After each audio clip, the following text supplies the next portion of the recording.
નમસ્કાર દર્શક મિત્રો, મિસ્ટર ગુજરાત ન્યૂઝમાં આપનું સ્વાગત છે। હાલ અબડાસાના ખેડૂતોની હાલત અતિ કફોડી બની છે। હાલ વર્ષમાં ક્યાંક લીલો દુકાળ તો ક્યાંક સૂકા દુકાળ જેવી સ્થિતિ સર્જાઈ હતી, તેમજ અમુક પાકોમાં ખેડૂતોને ભારે નુકસાની વેઠવી પડી હતી।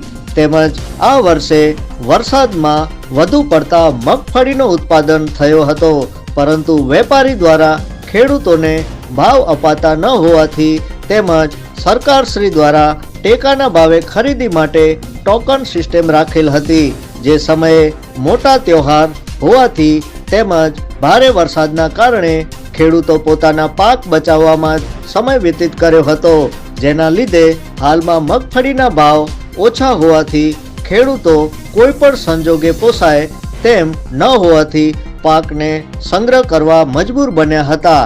4 મહિના તનતોડ મહેનત કરી ઘર વિહોણા બને જાત મહેનત કરી ખેડૂતો પોતાની ખેતીમાં રાત દિવસ મહેનત કરતા હોય છે। જ્યારે તેમની મહેનતનું ફળ મળવાનો સમય આવે ત્યારે ઓછા ભાવ હોવાથી ખેડૂતોમાં ભારે નિરાશા જોવા મળે છે। જો સરકાર દ્વારા ટેકાના ભાવમાં મગફળી ખરીદવાનો સમય સરકારશ્રી દ્વારા વધારવામાં આવે તો ખેડૂતોની મહેનતનું વળતર મળી શકે છે, તેમજ ખેડૂતોની સમસ્યાનું હલ થઈ શકે છે। માટે સરકારશ્રી દ્વારા ખેડૂતોની તકલીફોને ધ્યાનમાં રાખી જો ટેકાના ભાવમાં માલ લેવાની મુદત આપવામાં આવે તેવી ખેડૂતો દ્વારા માંગ ઉઠી છે। હાલમાં માર્કેટમાં ચાલતા ભાવ 2025 થી 2150 જેવા ભાવ ચાલે છે। આ જ ભાવ 10 વર્ષ પહેલા પણ ચાલતા હતા।